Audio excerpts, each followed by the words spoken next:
তুমি নাইট ক্লাবে গিয়েছিলে, আর সেখানে যে শালিমা বিল্ডার্সের কোনো একটা লোককে তুমি হাত করেছো। ভিউয়ার্স, কিছুদিন আগেও মেঘলা নাইট ক্লাবে গিয়েছিল চাকরির সন্ধানে, আর এখন অনিক সেটাই সন্দেহ করছে। অনিক মনে করছে নাইট ক্লাবে গিয়ে শালিমা বিল্ডার্সের কোনো মালিক পক্ষকে পটিয়ে সে মূলত অফিসে অধিকার কাটাচ্ছে। কারণ এত বড় কোম্পানিতে মেঘলা মতো সাধারণ এবং বস্তিতে থাকা মেয়ে কিভাবে প্রবেশ করে এবং সিদ্ধান্ত দেয় টেন্ডার নেওয়া বা দেওয়ার জন্য। তাই এবার অনেক রেগে মেগে তার শ্বশুরের কথা শুনে মেঘলার কাছে গিয়েছিল সত্যটা যাচাই করার জন্য।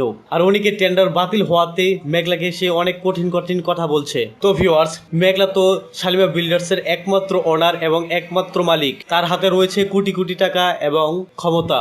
তো মেঘলা কি এবার তার জীবনে ঘটে যাওয়ার সকল কিছুর প্রতিশোধ নিবে? অনিককে কি এবার পুরোপুরি জেলে ঢুকিয়ে দিবে, নাকি সবকিছু আড়াল রেখে ধীরে ধীরে সবকিছুর প্রতিশোধ নিবে? তো ভিউয়ার্স, কি হতে যাচ্ছে গরিব ঘর রাজপুত্র নাটকের পরবর্তী এপিসোড, অতএব 14 নম্বর এপিসোডে, সেই সাথে কি কি ধামাকা হতে যাচ্ছে গরিব ঘর রাজপুত্র নাটকের 14 নম্বর এপিসোডে, আপনি কি করলে সবার আগে দেখে নিতে পারবেন ভিউয়ার্স, তার এই সকল কিছুর বিস্তারিত আলোচনা থাকছে আজকের ছোট্ট আপডেট ভিডিওতে।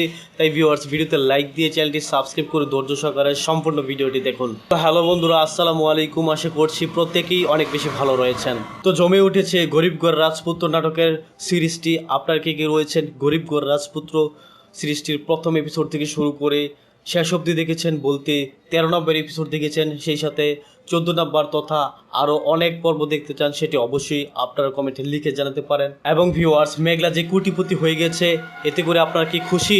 এছাড়া ভিউয়ার্স, সেই শুরু থেকে মেঘলার পিছনে যারা ষড়যন্ত্র করেছে তাদের কি মেঘলা নিজ হাতে শাস্তি দেখ, তাকে আপনারা চান? সেটি চাইলে অবশ্যই আপনারা কমেন্ট বক্সে কমেন্ট করুন।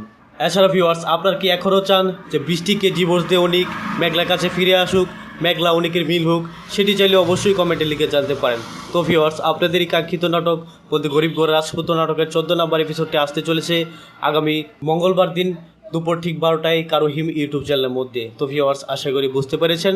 সকলে ভালো থাকবেন, সুস্থ থাকবেন এবং পরবর্তী ভিডিও দেখার মতন জানিয়ে আজকের মতো এখানেই আল্লাহ হাফেজ।